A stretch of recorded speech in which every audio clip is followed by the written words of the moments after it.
ভাপা পিঠা তো অনেকেই অনেকভাবে বানায়। এভাবে ভাপা পিঠা বানালে যে কোনো ব্যক্তি তোমার ফ্যান হয়ে যাবে। আসসালামু আলাইকুম everyone, welcome back to my channel. Kanika Subarna's কুকিংয়ে সহজভাবে ভাপা পিঠে নিয়ে আসলাম। চলেন শুরু করি। অফুরন্ত স্বাদের ভাপা পিঠা তৈরির জন্য এই টিপসটি ফলো করুন।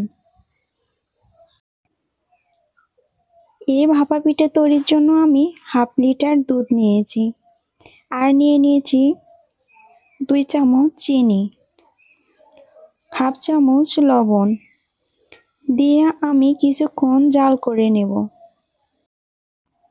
অল্প কিছুক্ষণ ফুটিয়ে নেওয়ার পরে আমার দুধটি হয়ে যাবে। ফুটিয়ে নেওয়া গাভীর দুধ আমি ঠান্ডা হওয়ার জন্য কিছুক্ষণ রেখে দেব। এরপর নিয়ে নিচ্ছি চালের গুঁড়া। চালের গুঁড়ার ভিতরে ঠান্ডা হওয়া দুধগুলো অল্প অল্প করে দিয়ে দেব। চালের গুঁড়ার সাথে মিশিয়ে নেব। দুধগুলো একবারই দেওয়া যাবে না, এতে চালের গুঁড়োগুলো ভাপা পিঠা তৈরির জন্য নাও উপযোগী হতে পারে। আমি একটু একটু করে দিয়ে মিশিয়ে নিয়েছি, এরকম দলা পেকে গেছে, এতে ভাপা পিঠা তৈরির জন্য প্রস্তুত হয়েছে। আরেকটি বাটি নিয়েছি, একটি ছাকনা নিয়েছি। ছাকনার ভিতরে এই আটাগুলো দিয়ে আমি এরকম করে বের করে নেব। এরকম ছাকনা না হলেও মশারির নেট দিয়েও করা যায়। এই ছিদ্রযুক্ত ছাকনার মাঝে কত সুন্দরভাবে এগুলো পড়েছে। সবগুলো আমার এই ছাকনা দিয়ে বের করে নেওয়া হয়ে গেছে। ছোট ছোট দানার মতো থাকবে। এবার আমি একটি বাটি নিয়ে নিচ্ছি, বাটিতে কিছু পরিমাণ দিয়ে দিচ্ছি। এরপর আমি কিছু গুড় দিয়ে দিলাম, আবারও এর উপর কিছু চালের গুঁড়োও দিয়ে দিলাম। এবার কোরানো নারকেল দিয়ে দিচ্ছি, এরপর আবারও কিছু গুঁড়া দিয়ে দেব। এরপর আমি হালকা সমান করে নিয়ে কিশমিশ বাদাম দিয়ে আরেকটু গুড় দিয়ে দেব, দিয়ে অল্প কিছু গুঁড়া দিয়ে দেব, দিলে আমার ভাপা পিঠা হয়ে যাবে।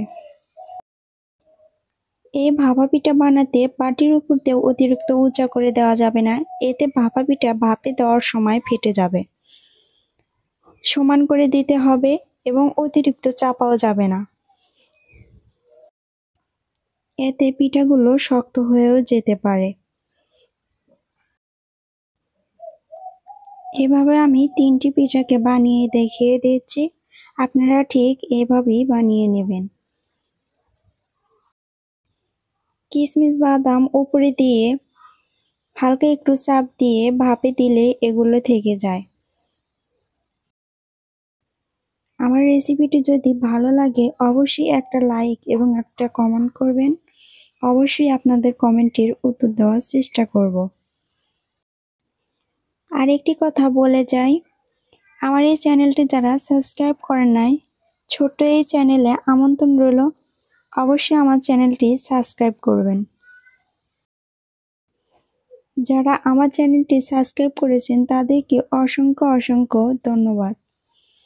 আমার ভাপা পিঠাগুলো তৈরি করাও হয়ে গিয়েছে। এই ভাপা পিঠা ভাপানোর জন্য আমি ছিদ্রযুক্ত একটি পাতিল নিয়েছি, তার উপর কাপড় দিয়ে আমি ভাপা পিঠাগুলো দিয়ে দিচ্ছি। 1 মিনিট ভাপানোর পরে পিঠাটি হয়ে যাচ্ছে। 1 মিনিট পরে আমি কাপড়টি সরিয়ে পিঠাটি তুলে নিচ্ছি। দেখেন কত সুন্দরভাবে পিঠাটি ভাপানো হয়ে গিয়েছে। আরও একটি পিঠা দিয়ে আমি দেখিয়ে দিচ্ছি। যেহেতু পিঠার বাহিরে ভাপটা যায় না, এজন্য পিঠাগুলো খুব তাড়াতাড়ি হয়ে যায়। ভাপা পিঠে দেওয়ার পর যদি ঢাকনা দিয়ে ঢেকে দেওয়া যায় তাহলে পিঠাটি আরও তাড়াতাড়ি হবে। পিঠা সিদ্ধ হয়ে গেছে। আমি সবগুলো পিঠাকে এভাবে ভাপিয়ে নিয়েছি। দেখুন এই পিঠাগুলো খাবার পালা। দেখেন কতটা সুন্দর হয়েছে। এভাবে পিঠা বানালে অবশ্যই টেস্ট বেশি হবে। শীতকালে এই পিঠাটির প্রচলন বেশি থাকে, আর এটা যদি সকালবেলা বানিয়ে গরম গরম খাওয়া যায় তাহলে অনেকটা ভালো হয়। আমি আবারও বলে যাচ্ছি, আমার চ্যানেলটি যারা সাবস্ক্রাইব করে নাই, সাবস্ক্রাইব মাই চ্যানেল। যারা সাবস্ক্রাইব করেছেন অসংখ্য অসংখ্য ধন্যবাদ। এতক্ষণ ভিডিওর সাথে থাকার জন্য ধন্যবাদ।